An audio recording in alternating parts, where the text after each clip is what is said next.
Greetings, greenhouse people. It's time for another episode of Tech on Demand, brought to you by GrowerTalks magazine.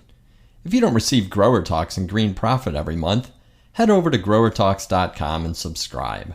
We've been bringing news and information to the industry for more than 75 years. So if you're not a subscriber, it's about time. And speaking of subscribing, be sure to subscribe to the Tech on Demand podcast on your favorite podcast app, like Apple Podcasts, Spotify, Google, Stitcher, and I'm really happy to announce that we're now on Odyssey. Once you subscribe, you'll never miss an episode. I'm your host, Bill Calkins, and this time I've got two high-powered guests from Berger, both experts when it comes to peat moss and growing media, Pierre-Marc de Champlain and John Santoro. We talk a lot about peat this episode, but with an interesting twist. The topic on the table is how to take more control over your media supply by staying flexible and versatile.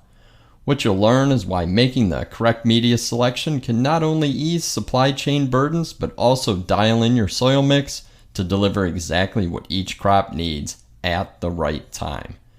We start by discussing the current supply chain, good and bad, and then move on to why peat is not only the backbone of soil mix components, but also a very viable option now and into the future. Get ready to hear all about why responsible bog management is at the forefront of Berger's approach and why this is good for the entire industry. Pierre-Marc and John share their thoughts on why versatility is critical now more than ever and ways to fine-tune your production by looking closely at your media mix. We wrap up by explaining the importance of trialing and creating a plan and a backup plan related to growing media. Both these guys have a lot of experience and unique takes on the greenhouse production side of things, and I know you're going to find this episode as engaging, informational, and fun as I did. Here's a little bit about the guests. Pierre-Marc de Champlain is the Director of Technical Services at Berger. Being fascinated with biological sciences, Pierre-Marc joined the industry in 2008 and quickly became known for his integrated and forward-thinking approach for tackling growers' unique challenges. Intrigued by the fast-paced evolutions in the growing sector and obsessed with data-driven results in the field, Pierre-Marc always dives deep down to uncover how substrates and the growing environment can help improve the yield of any production plant. His can-do attitude and wry sense of humor are appreciated by his colleagues and customers alike. 2 parts growing geek and 2 parts die-hard Lego fan, Pierre-Marc is all about innovation and expertise. In his spare time, he can be found woodworking and building his next big project. He always strikes the perfect blend between big ideas and the small details that bring those ideas to fruition. John Santoro is Berger's sales director for the northeastern U.S. and Canada and has acquired more than 20 years of horticulture experience in both the production side of the industry as a manager and grower and in sales. Being able to understand the operations and challenges on both sides makes him a valuable contributor for his customers and Berger. John is renowned for his wit and boisterous personality, which is probably why he has tattoos of Willy Wonka and Dr. Seuss. He is always happy to lend a helping hand and point out the funny things in life. When he's not working to help growers achieve better yields, he loves gardening, especially native plants, reading, and spending time with his wife and 2 kids. These are 2 great guys with a wealth of knowledge and experience.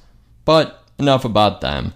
Let's get down to business. The business of taking control of your inputs and reducing risk through growing mix selection.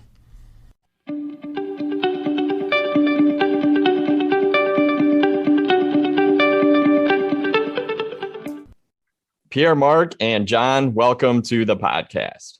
Thanks for having us, Bill. Thank you, Bill. Cool. So why don't we get started by positioning the topic of the day within kind of what's going on in the current global horticulture scene and global production and supply chains in general, because over the last few years, we've all learned how important these supply chains are and the importance of material availability and how that can be fluid, and we need to be ready for change and uncertainty, which are a couple words that really come to mind. So when we talk about our topic of the day, which is controlling or having more control over your inputs, specifically your growing media, why don't you guys talk a little bit about the importance of versatility and flexibility, and maybe set the stage for how you want to approach our topic for the day? Yeah, I'll take that one to start, Bill. And again, it's a really super apt right now. I don't think anyone is immune to what's going on in supply chain, global market, pricing. We're even 2.5 years later, almost 2.5 years, we're still dealing with some effects from COVID. So more than ever right now, we have to be very versatile in what we do and understand that challenges are going to continue to come, regardless of any market we're in. So one big thing I would say is we look at, knowing what your inputs are and things like that. It'd be I would really recommend, always we tell our growers to work with our team of experts, our grower advisors, to find out, number one, what works best for them within their growing conditions. But especially right now, I would say trialing, of different mixes and maybe even having a secondary mix or even a third mix, just in case something happens with supply chain, the, vermiculite, perlite, gets stuck on a boat coming from overseas. We're not advocating to have 3, 4, 5 different soil mixes in your greenhouse, but just at least having somewhat of a general knowledge and comfort level of some different soil mixes. So in the case that your soil supplier can't get you exactly what you need, you're not going blind into your production. So I'll add on to that, John, if you don't mind. I like the analogy of the painter, who typically will have access to all the different colors he needs directly from, the art supply store, where he can, paint whatever landscape or portrait or abstract art he wants. Well, now he doesn't have access to all those colors. He only has access to, yellow, blue, and red. So he kind of needs to adapt and figure out how to make those colors himself. And at first, it's going to be a challenge. He won't get the exact result he was hoping for, but the more proactive he is about it, and the more practice he gets, the better the final result will be. So it's kind of the same with his horticultural supply, whether it's growing media or anything else. Is once you change that input, you have to adapt, and it is a challenge, but it is one that you can work with. I like that analogy. It makes sense when you think of a final crop and the way that you go about producing that crop. The more flexible or versatile you can be, you can still make a absolutely phenomenal crop that goes out the door. And then, John, what you said about having a secondary mix or 2 of them kind of in your toolbox that you have some experience with, if and when challenges happen, will allow you to, at the end of production, still ship a fantastic crop out the door, no matter what you're growing. So I think that's some really good advice, and definitely helps get us on track for this discussion. So let's get a little bit more specific, because I know a lot of our listeners have shifted or changed growing media mixes, over the last, I don't know, maybe 5-6 years, and started mixing in various components or having them pre-blended into the substrate, whether that's biologicals or controlled release. Those are definitely 2 of the more common, but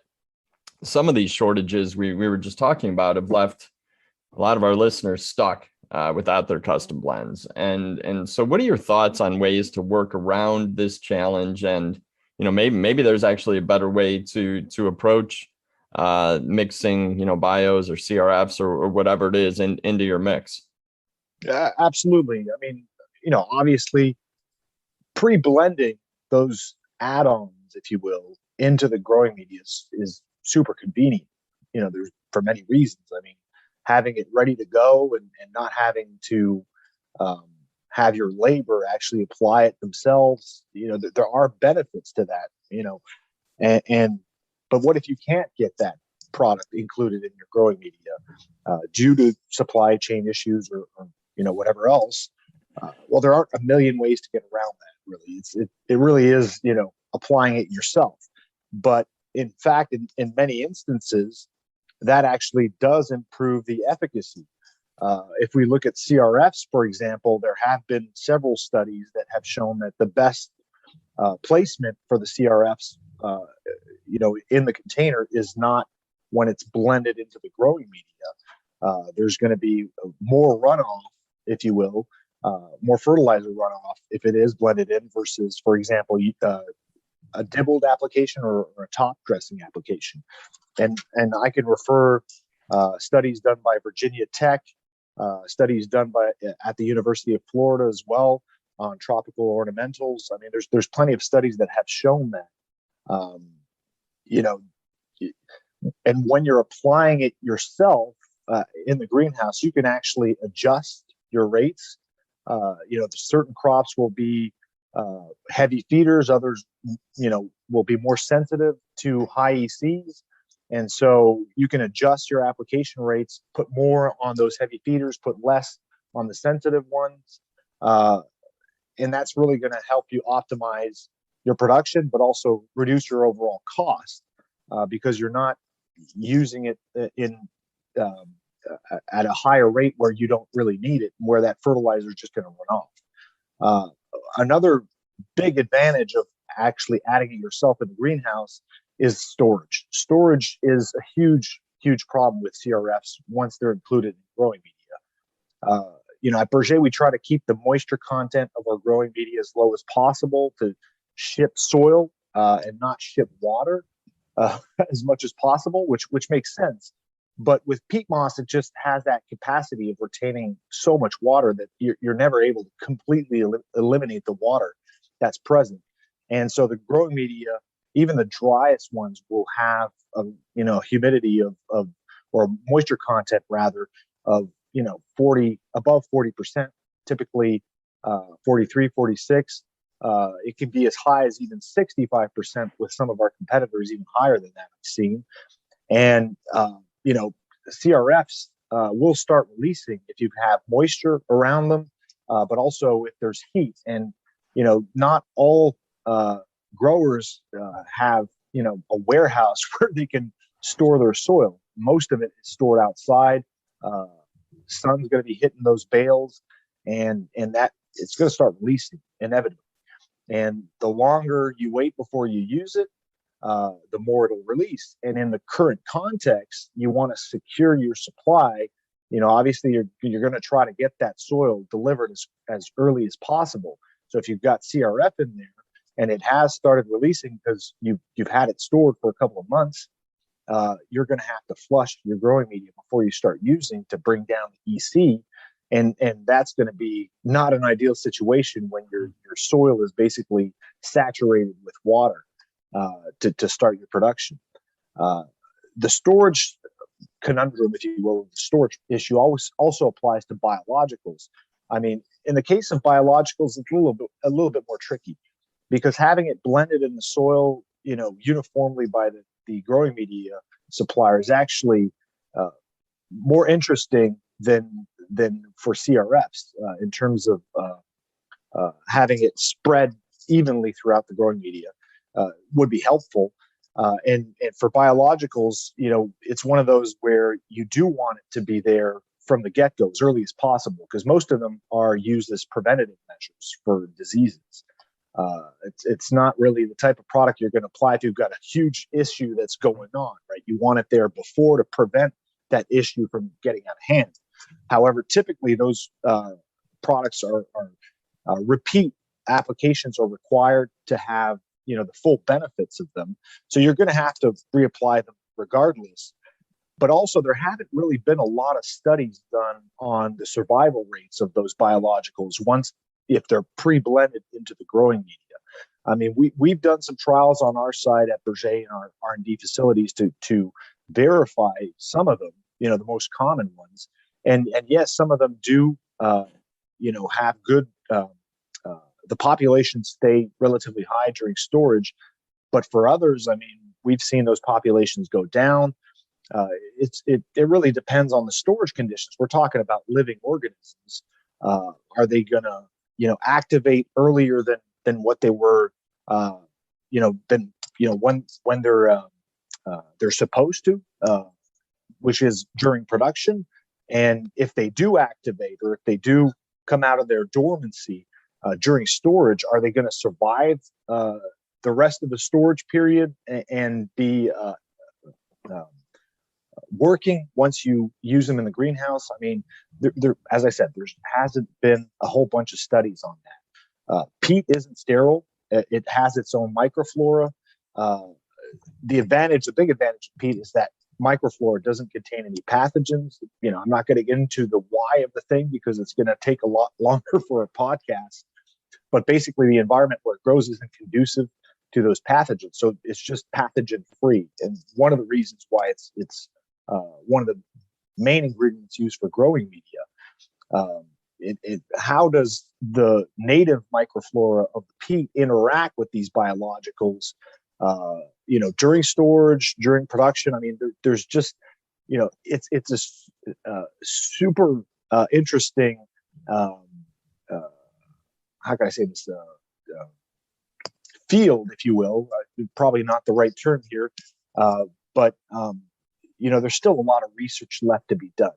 A lot of the research that has been done has been research specifically on specific strains of microorganisms that give benefits to growers, whether it's through prevention of disease, or whether it's giving some biostimulant effect to the crop, allowing it to have better access to nutrients or whatnot.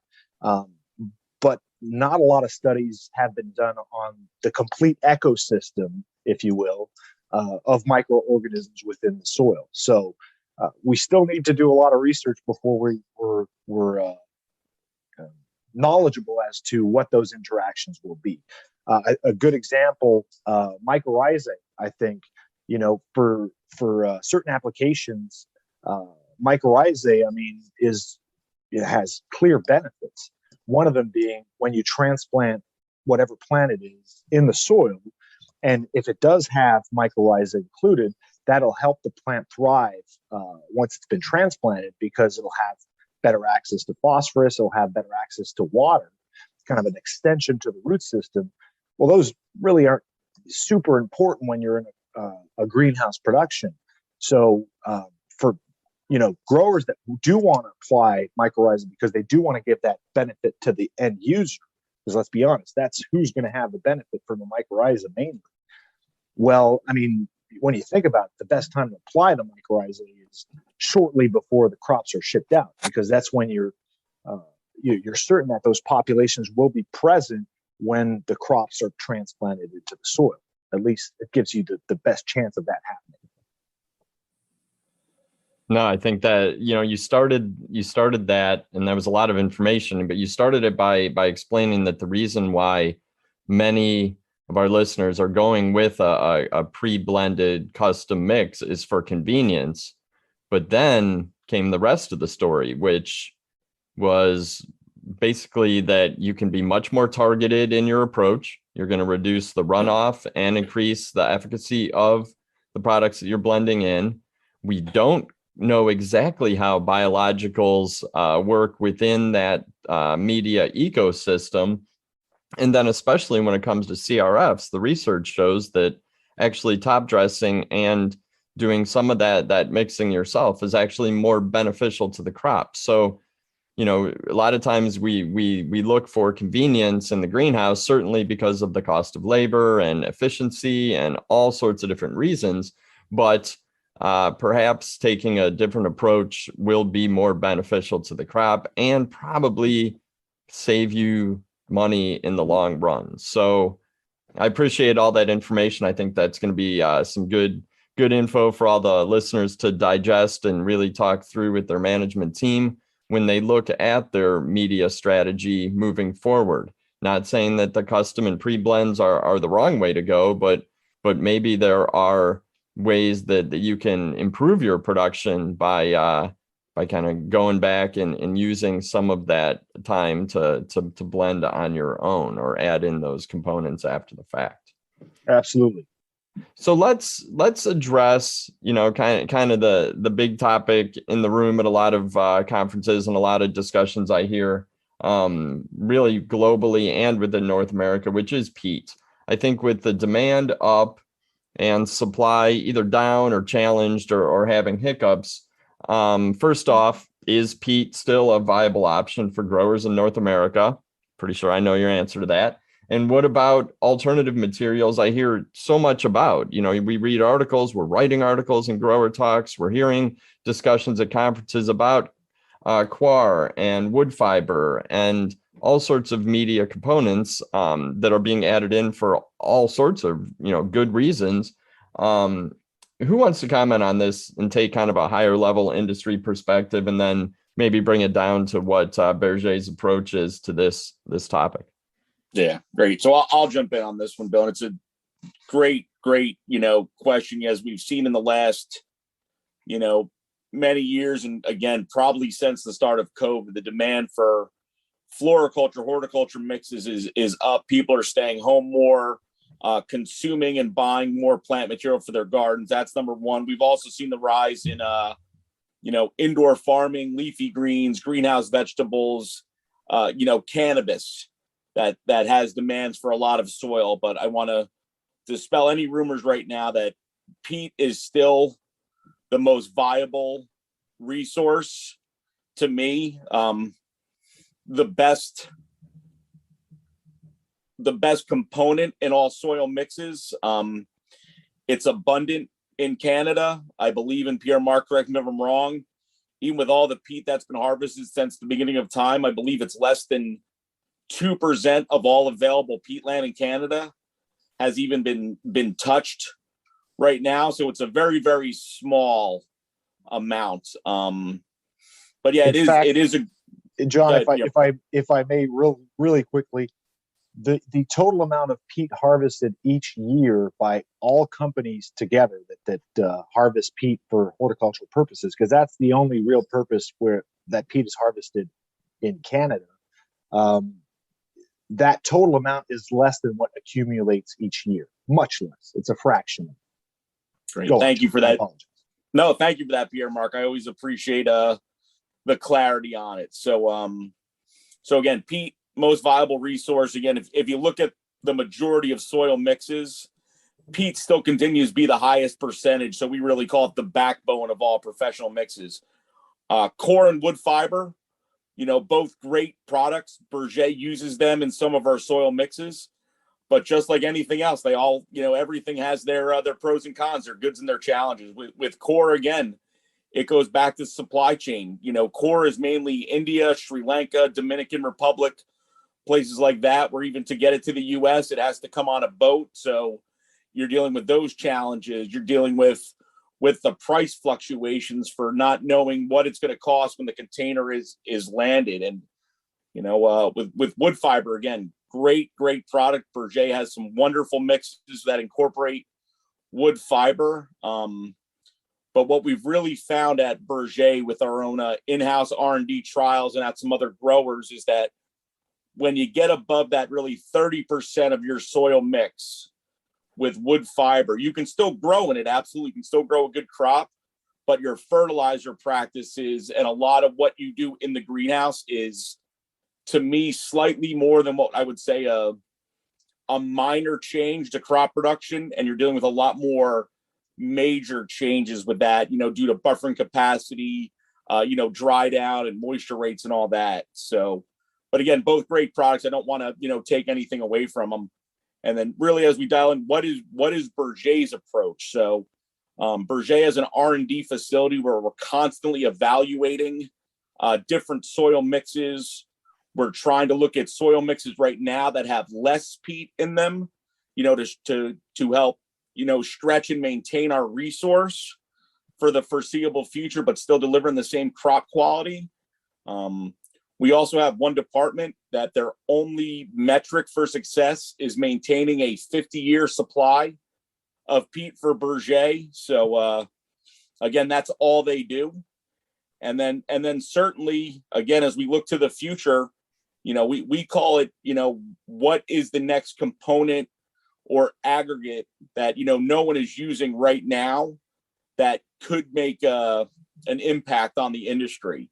And the three biggest things we think about with that are, is it an abundant enough supply that if it does work, we continue the supply? Is it freight competitive or price competitive, that even if it, works great, does it still work for the grower and their price points? And number three, with everything else at Berger, it's consistency, quality, and performance. That we don't want the grower or anyone to sacrifice any of those three just for something we're putting in a soil mix. So really that's, from the 30,000 foot down to kind of, the very low level, what the industry and what Berger is doing right now. And that's good to hear. I think that hearing, your company's approach to a 50-year supply builds confidence within everyone who's listening. You're right, peat is the backbone. These other components that you talked about certainly have their place, and we see the research being done that show how effective they can be. There will be a learning curve, like there is with anything. Definitely heard it repeated, a few times in other podcasts that I've done, that when you're working with wood fiber, as the percentages go up, you really need to trial and know your specific strategy when it comes to moisture management, fertilization, and really how to get everything that your crops need in the right amounts. You talked a lot about the amount of peat harvested being a tiny percentage of what's available. And, those are the kind of things that reinforce and build confidence, I think, with everyone in the industry. So I'm glad that we took a few minutes to go through that. Certainly wasn't going to have you guys on a podcast without asking you that question. So certainly in North America, that is a super, super good sign, and something that I think all the listeners are really going to appreciate. And like you said, it is really the backbone. Peat is the backbone of greenhouse production, certainly in North America. So I'm wondering, we talked about the resource management, and I know that Berger spends a lot of time on, probably has many departments dedicated to the peat bogs and making sure that the harvests are successful and are bringing that quality, consistent product to market. So can you talk a little bit about what Berger does to manage the peat bogs and maybe avoid or minimize the risk of shortages? It occurred to me when I was thinking about a peat bog that it is a living thing. It's just a huge, massive living thing, which is pretty cool. So, who wants to tackle that one? I'll tackle that one. In fact, you might have to stop me because I could talk about peat moss for hours. John can probably attest to that. Talked about it way too much already. I would say days, Pierre-Marc, maybe not just hours. Probably days. Well, let's keep it to minutes. Yeah, I will. I'll try. At least, if I go a little bit too far, you can stop me. One thing I do want to mention before I get started on your question is, for those who do have concerns about peat moss or getting questions about it, there's a great resource online called peatmoss.com, which is actually a website, that's basically prepared or set up by the CSPMA, which is the Canadian Sphagnum Peat Moss Association, which gives a lot of great info on what peat moss is, what is responsible production or harvesting of peat moss, the use of peat moss in horticulture, and some of the statistics and numbers that I talked about earlier are actually present on that website. It's actually one of the rare instances where you have an industry where competitors get together and work together to develop and improve the harvest methodology to reduce the impact on the environment, and also work on the restoration process, which is basically what we do after we've done harvesting a certain location. We want to bring back that environment back to what it was, which is a functioning ecosystem. And it's one of those rare industries where the competitors actually work together to achieve that, which is I think is great. But To get back to your question, yes, there is a lot of peat resources in Canada, but it's not that simple to harvest. There are definitely some challenges. It's opening a new bog is no easy task. There's a lot of steps involved before you actually can get in there, working with the governments to get the lease, show your plan, show your restoration plan. And you actually have to, in Canada, you have to have the money set aside for the restoration so that whatever happens, in between that moment where you started harvesting from that bog and if the company for some reason would go belly up, the money for the restoration would still be reserved for that operation. Which once again, I think is great because it shows, the desire, at least in Canada, to make sure that, whatever operations are done are not going to have a huge impact on the environment down the line. But to go back to your question, it is a lot of effort. A lot of these bogs where you have enough resource for it to be of interest to start harvesting are, let's be honest, in the middle of nowhere. There's no roads that go there. There's no electricity. There's a lot of setup to actually be able to get your equipment in there and actually, prepare the fields, drain the bog, and then, do whatever steps are required before you can actually begin the harvest. There's a lot of planning. There's a lot of strategic elements to, harvesting peat moss. As John said, we have a team, a resource department that, their sole focus is to make sure we have enough peat for, as John said, not just the next couple of months or years, half a century from now, we know how much, peat resources we'll have available for our customers. We're always looking at our current needs, our future needs, but we're also considering that there are seasons where you're not going to be able to harvest as much because peat harvest is dependent on the weather. If it rains, you can't go in the next day and harvest. You have to wait 3 days before you can go in. So when it rains, you have to go in with specialized equipment to kind of harrow the fields, flip the peat particles so that they dry, and that takes a couple of days. And if in between those 3 days of good weather there is more rain, you have to restart that process, which unfortunately starts to have an impact on the quality of the peat moss. We want to try to keep the fibers as intact as possible so that basically you maintain the benefits of the peat moss within the growing media. So that's one of the challenges that you have. And so one of the ways that Berger kind of counteracts that is by having bogs in different areas of the country. And by doing that, if there's an area of the country where you have bad weather and you're not going to be able to harvest as much as you were planning on harvesting to not only supply to your customers, but also keep some buffer for those bad years, so that you're not cutting customers short. You're able to still supply them, even though you harvested less that particular year. By having them in different areas, that helps to mitigate that issue. We're talking about, in our company, we're talking about decades of experience, which really has allowed us to optimize our operation to maintain the quality of our product, which has always been our main priority. We've developed specialized equipment to minimize that damage on the fibers that I talked about earlier. A lot of it is field preparation before the season, after the season as well.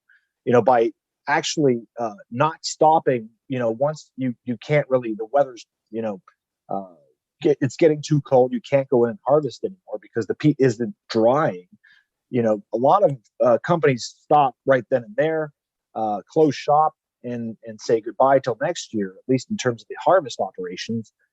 That's not what Berger does. We're in there a couple of weeks after the harvest to prepare the fields for next year, which actually allows us to go back into the field a lot earlier. And by doing that, we're able to have fresh peat resources available much earlier in the year than a lot of our competitors. It's all about monitoring, being proactive, a lot of testing out in the fields, determining which sections have evolved. Is there a difference in quality in this section versus last year? Do we have to reclassify that section into a different type of peat? Because what we do to maintain our quality is blend the peat from the different sites that we have, even within a site, from the different sections of that site. That's the key to having a nice uniform product, whether it's being produced in Manitoba in the middle of the winter, or it's being produced in New Brunswick in the middle of the summer, which, by the way, those are two provinces in Canada, for those who aren't familiar. So we're constantly classifying the peat. We're constantly checking our inventories, doing that blending, as I said, when we bring the peat in the factory. But we're also sending peat from different locations to our different factories, and it's all to kind of even it out and get the same uniformity. Because, as you said, it's a living organism, and the type of sphagnum that grows in one area of the country versus another will be a little bit different. The properties of the peat moss will stay relatively similar as long as we're talking about sphagnum peat moss, but there are some variations, and by doing that blending, we're able to achieve that uniformity that we want. And it's all about knowing what we have, where we have it, and thus being able to manage those inventories properly, making sure that we have supply, wherever we need it to be.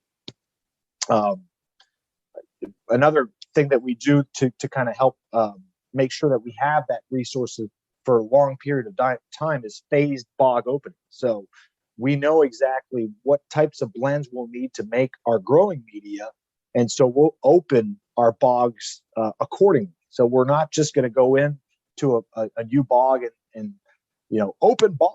It's all about opening it gradually, so that we're basically that's what allows us, as John mentioned, to have that resource for a long period of time, because we don't get overexcited. We know what we want to do in the long term, and we stick to that plan.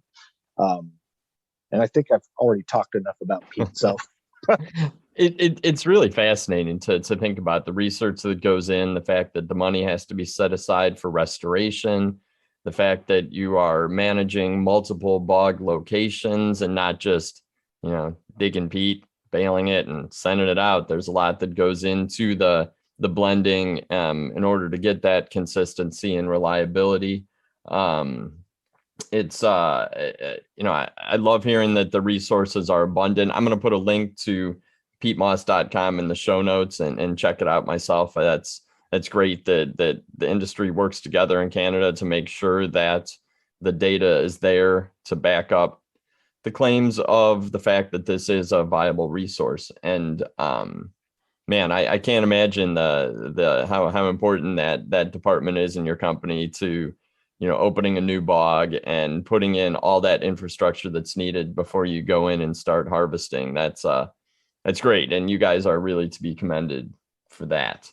It is heavy stuff. There was a lot of information, but it's really important, I think, for everyone to understand what goes into bringing this product to market, that's going to, allow for a consistent top quality product that will hopefully be able to maintain supply through shortages that aren't going to end anytime soon, when it comes to supply chain in general globally.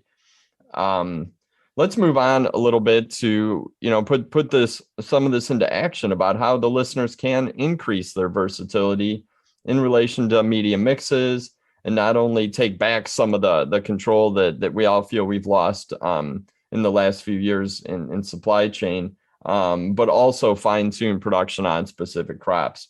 I know Berger has a very strong and diverse technical team working with growers. So what are some of the things that you've learned that are going to help listeners make best decisions when it comes to media mix and increasing their versatility to, at the end of the day, have more control? Yeah, absolutely, Bill. And I think the point you're hitting on right now, the biggest point of it is that it's a team, and it's not just the Berger team. Berger really believes in partnerships with their customers. We say it a lot. if our customers aren't successful, Berger isn't successful. So it's a very symbiotic relationship. So one of the things I would say, even before we talk about, specifics to growing and things like that, I would say it's really a lot in how, people manage when their soil mix hits their greenhouse. And I'm talking a little bit about, maybe looking at your equipment or automating. And I'll make the statement again that I own no stock in any horticultural soil processing company, but I think it's, especially in this day and age, it's really critical to look at that from a labor, standpoint, number one. And then also number two is, there's 2 points to me when it comes to the automation that I think are just super important. Is number one is the waste is much less, rather than cutting open a loose fill bag that, some of it falls on the ground. A lot of these systems are, they recirculate. So there's not nearly as much waste as you would cutting open a bag, filling it on the table, than by doing a central location. And number two is, really the consistency of a pot filling machine. One of the things, as we talk about consistency, if you go through a hand filled greenhouse, you're going to run into some pots that are maybe filled a little more, a little less, that create challenges in watering, things like that. And, instead of using the booms or your automated watering, you're kind of chasing hot spots and edges all the time. So even before we, let's, work with not just, the Berger team, but other vendors, really to find out what system would work best for you. And really, again, back to, specific crops, fine tuning, Pierre-Marc really touched on it. Is, yes, CRFs and biologicals and things we can blend in are very convenient, but do they need to be used on every crop? Or, can you look at some, specific crops or, hard crops in production that need a little extra something to get them started, or a biological to help the fungicides, to resist some pests, things like that, or disease or things like that. So that again, to me, it goes back to, the teamwork and trialing. I don't think there's there's really not a silver bullet. There's not going to be one mix that's, perfect for every crop in your greenhouse. But I think what we can confidently say at Berger is that we have mixes that'll work across a wide range of all crops, and, maybe tweaking some of their specific needs are a lot easier than trying to, manufacture one mix for X, one mix for Y, one mix for Z. And, you went back to our team. We have a fantastic team of our grower advisors are always there. Our sales team, to walk you through it. That's kind of what their role is. Again, the grower advisor team, they're not salespeople. They're just there for your success. We all know in the greenhouse, there's 8 weeks out of the year in shipping time, or 12 weeks, that it's just controlled chaos. And to say, all right, let's start a trial in week 6 and it'll be done week 15. Well, you're going to go see a grower and go, well, I don't know where that is. Did it ship? I don't know. I don't know where it is. That's to me, again, where you lean on your vendor team, to go in and help you through those trials and kind of help you track it and things like that. So again, that's the big one, especially right now. It's hard to change, and everyone knows that. A lot of people are resistant to change, but going back to the uncertainty of this market and the challenges create change a little bit. And it's, most of the time they're for the better, to find a better way, a more efficient way of things like that. So I would say, just for all the growers out there that are, thinking about maybe changing their soil, or just, looking for something better, don't be afraid to trial. Don't be afraid to ask questions. And really, at the end of it, don't be afraid to change. So I don't know if you have anything for that, Pierre-Marc, too. I wanted to kind of jump on, or at least add on to, when you talked about adapting to the soil and not having 3 or 4 different options depending on your needs, and having to work with just one option is, I think, one of the reasons why we focus on manufacturing quality uniform products is predictability. And so even though the soil is not going to be perfect for each crop, as John mentioned, and even if I would say that from one grower to the other, depending on their irrigation practices, it's likely going to be a different product that works best overall for their entire needs.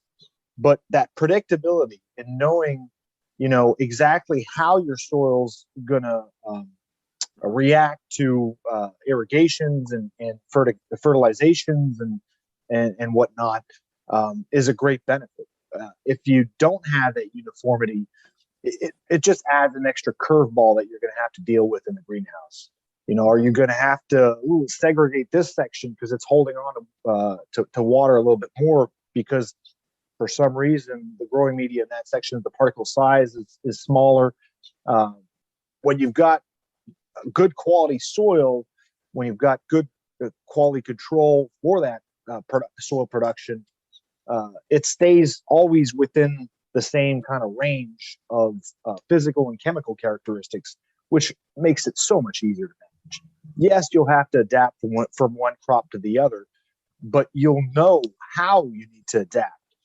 If the soil varies, you're going to constantly have to adapt all the time, and you might have to have some extra labor, as I said, to kind of isolate some of the product or some of the containers to kind of deal with that a little bit differently, because it's holding on to more water or it's draining more rapidly, so you need to irrigate more frequently, and that's just additional headaches that you don't want to have to deal with, or at least as little as possible. So that's the only add I'd do. Thanks, John. John, you mentioned the automation, and there's all sorts of opportunities to automate in a greenhouse, and you mentioned a couple that I think are definitely critical when it comes to having this consistency in your production, not within the blend itself, but within your production system from beginning to end. Pierre-Marc, you mentioned the reduction of variables when you have a consistent media, and it just popped in my head that I just heard a story recently about someone who was working with a greenhouse, and they were trying some new lighting options, and they just turned off those lights and went back to what they were doing, and they said, the lights aren't working. And really, when the guy who was working with them dug into it, they had changed so many different parts of their production in the last 2 or 3 years, between their pest management processes, their chemistries they were using, their watering methods, the nutrition that they were applying to the crops, and probably their growing media as well, that there were so many variables and balls being juggled in the air that they really didn't even know where the problem in this crop was coming from. And so the fewer variables you can have, which comes down to knowing your media mix, having these options in some of the what you guys call your tried and true or standard mixes. It just makes a lot of sense. It's really hard to do an experiment when you have 20 different variables. You're never going to get the results you want. So I thought of that story that I just heard when you guys were talking about it, and I thought it was appropriate. And so as we wrap up here, it's really been a fascinating discussion. We've covered a lot of different aspects of ways that growers can help take a little bit more control over their over supply chain challenges, and hopefully at the end of the line have a much better and more consistent product and a much higher quality crop going out the door through all of the challenges they might be facing. And John, you touched on the team at Berger. You've got grower advisors, you've got some of these research and R&D departments, you've got the folks who work on the bog locations, you've got your sales team, which are definitely partners, like you said.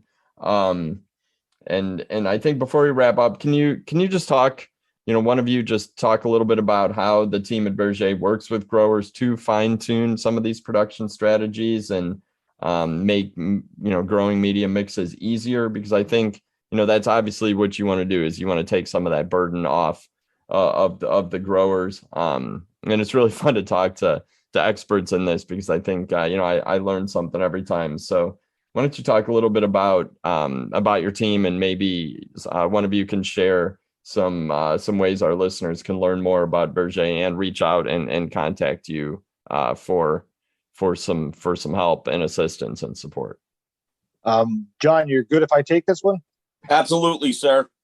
So we really try to approach, it's like a 360 approach that Berger tries to do. We try to, with, the quality of our products, we try to come in also with the quality of our services as well.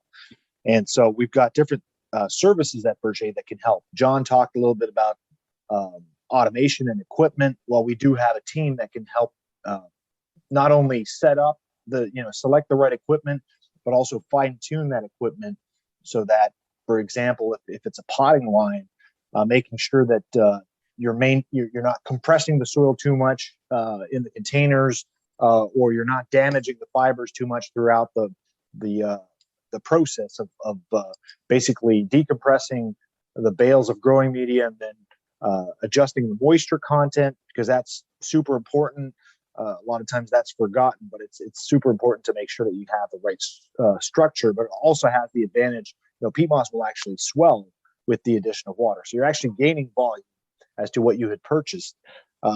So there are benefits to that, but it's easy to forget the importance of making those adjustments and what impact that can have on your production, because you can have the best quality growing media, but if it goes through your potting line and gets beaten up and compressed, and then it goes back in the greenhouse, or there's inconsistencies there, then that consistency and quality gets lost, and you end up with a subpar growing media or subpar soil structure. We also have customer service, can help you track your orders, communicate your ETAs, make sure you know when that product's going to arrive, so your team is ready to unload the trucks. Or if you don't have necessarily the equipment, or you have to rent it, then when you'll need it at your location to unload those trucks. Lab analytical services as well, super important. The ability to get soil tests, tissue analysis, water testing, make sure that the alkalinity of your water, how that's going to impact the pH of your soil. But if I could do a small parenthesis on analytical services, is the tendency is, I got a problem, I'll have my soil tested, when in fact what we try to promote is doing routine testing. By doing routine testing, by testing your product or your soil, your tissue, when things are going well, then when you have an issue, you can compare the results of when it's going wrong. You can compare that to when it's going well, and it makes it easier to pinpoint, because it's not like when you have an issue, you'll test your soil and there'll be a big spotlight on the issue. That's not always the case. A lot of times it's a combination of factors that's causing the issue. But by having as much data, as much information as possible as a reference as to when things are going well, you can more easily pinpoint the issues that you're having. Technical services, the grower advisors, as John mentioned, there to interpret the results, help you interpret the results of those testing, but also visit your operations. We're talking about people who have decades of experience in greenhouse growing, so they can definitely help find some potential issues,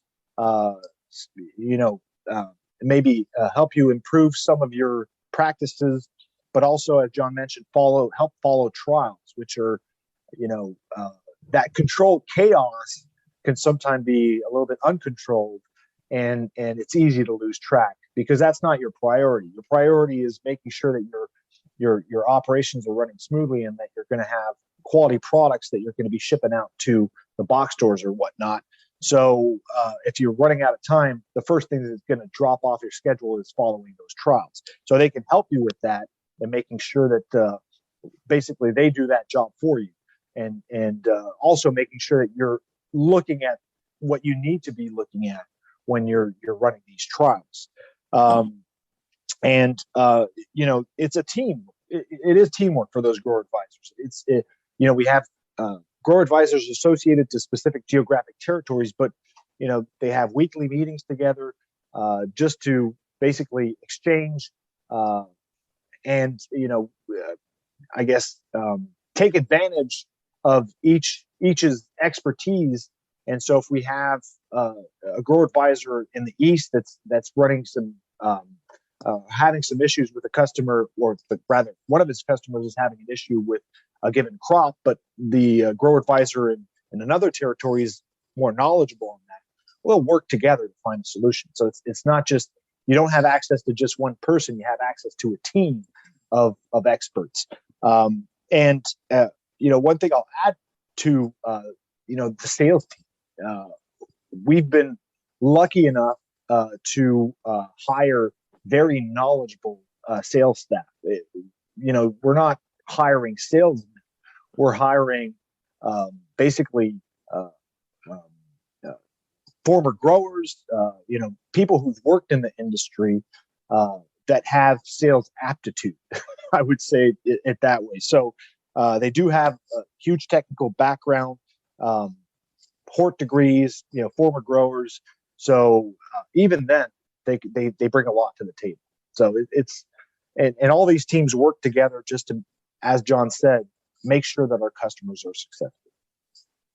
That 360-degree approach makes a lot of sense. When you first said it and we were preparing, I was interested in what that meant, and now I think it makes a lot of sense. You've got multiple people in multiple departments running different teams that all work together to support customers. Even down to when's my soil media arriving, because we all know how important that is to line up those crews. You mentioned the routine testing. I'll give a shout out to the last 3 podcasts. We did a 3-part series on sampling, testing, and analyzing the results of media, water, and plant tissue. So, for the listeners, if you want to really dig into that topic for 3 solid episodes, jump back in the archives. And then I will put a link to a lot of the resources from Berger in the show notes. And I encourage you to go and check those out. You can see the teams that are there to work with you and partner with you, and learn a little bit more about the company. I'll also put a link to that peatmoss.com, so you can look at the stats when it comes to peat moss, this great backbone of horticultural production. And finally, before we close, I really want to thank you guys. This has been a fun discussion. Like I said, I learned a lot, and really impressed with how you guys approach this topic that's so near and dear to your heart, and something you guys live and breathe every day. And again, I really, really appreciate it. Thanks for the opportunity, Bill. We'll love speaking with you and love talking about something that really we feel very passionate about, and is we know very important to our customer base. So thank you again. Yep. Thanks, Bill. Really enjoyed it. It was fun. It really was. Awesome. Maybe we can do it again.